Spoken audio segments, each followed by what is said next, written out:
Doug Bassler. We are at AmericaFest in Phoenix, Arizona, and tonight we got to hear from the founder of TPUSA, Charlie Kirk, as well as Tucker Carlson, and I thought they both did pretty good. What did you think? Yeah, Charlie Kirk is amazing. I love the way that he reminds us how great America is, that we're not this, like we're the least racist country in the world.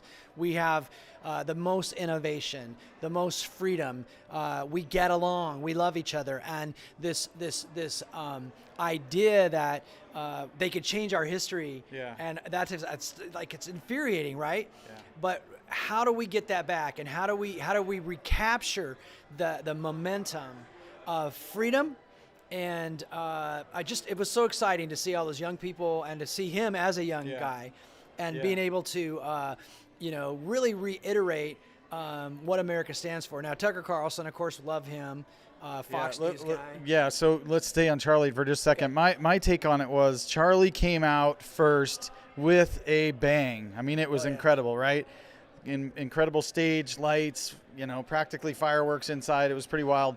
But he definitely was there to fire everybody up. He covered all the hot topics, all the hot issues that are really ailing the country right now, and the things that I think are really promoting a lot of the fire in the belly for a lot of the Republicans and conservatives and just plain Americans, regardless of what party you're from. So I thought he did a good job of that, and he is articulate. I think I would describe Charlie as he's sort of a 30,000-foot presenter and thinker, and that's where I think he comes up with a lot of those unique things that he says. Is he'll zoom out on something and say, we shouldn't be looking at it this way, we ought to be looking at it that way. And so he came across to me as kind of getting everybody here fired up. There's a big crowd here. Yeah, and the other thing that Charlie said as you're talking, was reminding me, was that it's going to cost us something. If we're going to stand up for freedom, if we're going to get America back, there's going to be a sacrifice involved. And he talked about, some people losing their jobs or losing this and that.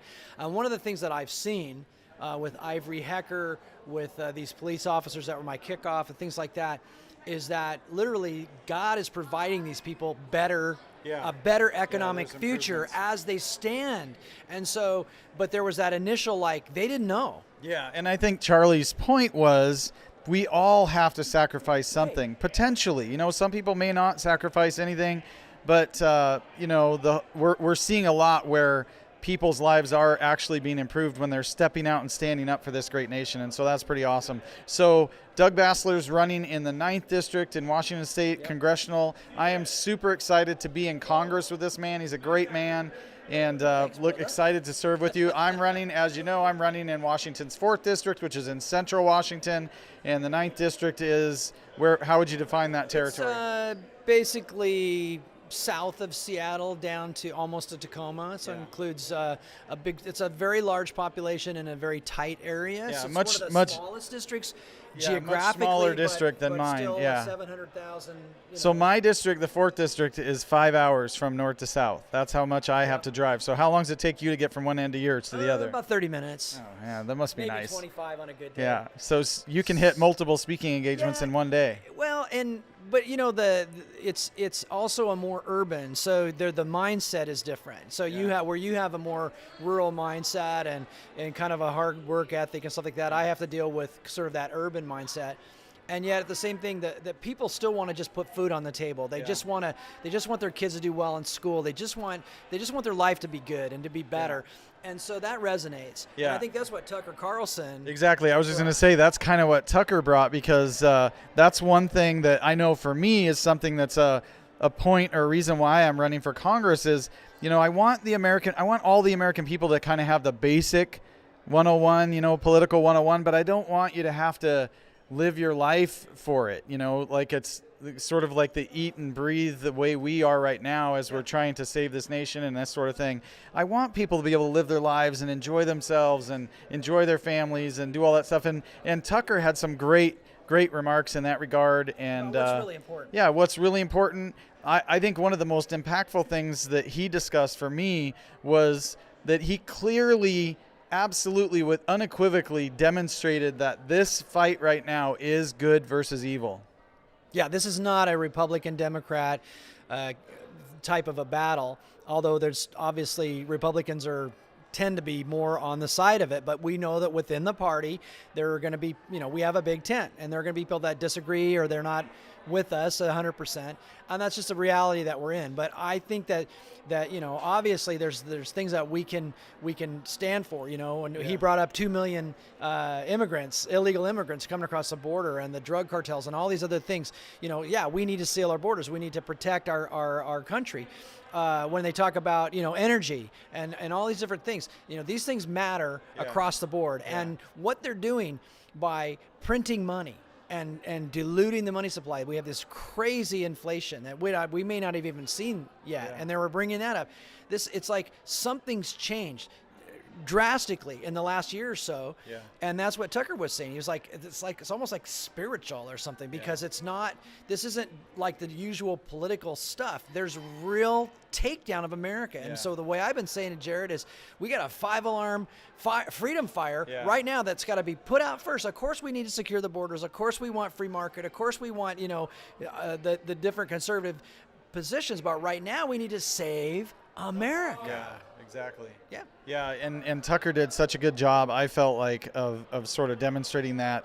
And he had some great points. I felt like he was encouraging. One of the things he said that I didn't necessarily agree with was he said that he felt like we were at rock bottom, and that, indicating that maybe it isn't getting worse. I'm not sure we're at rock bottom until we have some changes. I think there's possibly some other difficult times coming, but I guess we'll have to see how that plays. I would certainly like it to see us pull back on the stick and begin to ascend again. It would be nice. But I think that we are going to have to make some big changes in 2022. So when we get into November of 2022, we need to take back the Congress. We need to take back the Senate.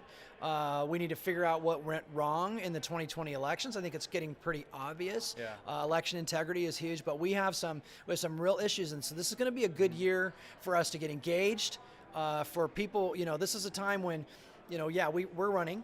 But we need people to volunteer. We need people to give money. We need people to get involved and to fight to save America. It's that desperate right now, and that's what these guys are bringing. We need everybody to stand up, and what Doug's saying there, and that's very good reminder. We do need your help. If you're watching some of the content that we're producing, if you're rooting us on, you got to get your checkbook out. We are feeling the pain of changing our lives and reorienting our days, traveling, spending money, losing time with families, not running businesses or going on different adventures that we could be going on as a result of making this investment. So please do, help us in that way. So this is the first day of AmericaFest here. AmericaFest 2021 is the hashtag. It's AmFest 2021 if you want to follow it on Twitter. And we'll be here for the next 3 days. We want to do some quick, short interviews, kind of some reviews. There is an unbelievable speaker lineup. Candace Owens is coming. Kaylee McEnany. We got people of courage, and that's the thing I'm most excited about, is we're seeing people that are not afraid to stand up and be heard. I keep telling people this, but our rights are like a muscle. If we don't use them, we lose them. We got to use them. Muscles. All right, thanks everybody. So we'll do several more of these over here the next 2 or 3 days, and just try to give you some insider view of what's going on.